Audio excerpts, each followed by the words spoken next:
अरे जा बेवफा, अरे हम तो तेरे दिल की महफिल को सजाने आए थे। तेरी कसम तुझे अपना बनाने आए थे। अरे किस बात की सजा दी तूने आए बेवफा।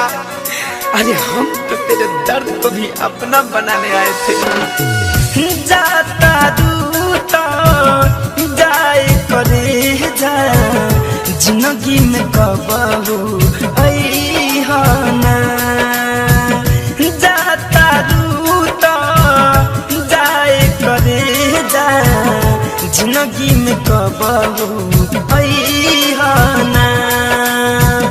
हम तोहरा के याद करब तो हम तोहरा के याद करब तो तू हम याद में अइहाना।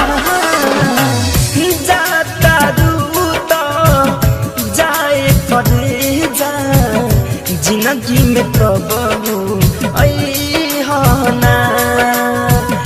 जाता दूता जाए करे जा जिंदगी में कबहू अइहाना।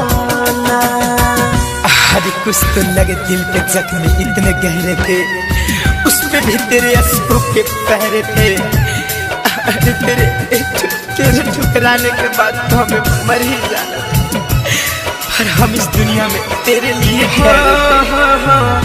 कोई प्यार की याद न करी हो। याद में बहुत रोवेला तरफ तरफ के दोनों रे अखिया खून के आंसू बहावेला हो।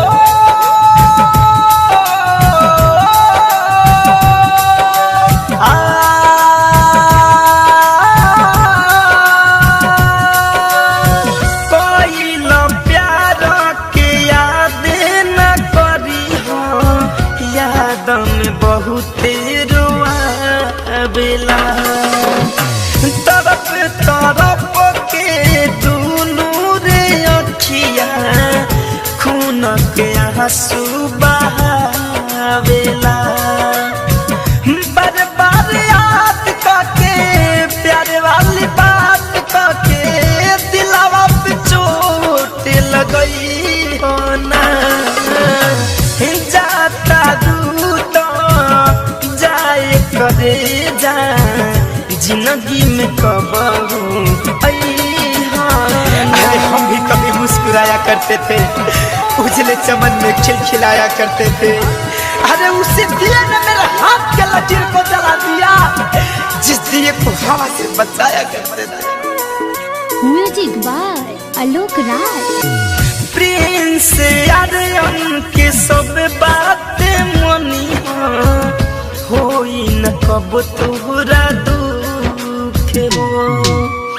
धड़कन धनंजय के रखी हो सहेज के मिली सब नहीं से सुख हो। जा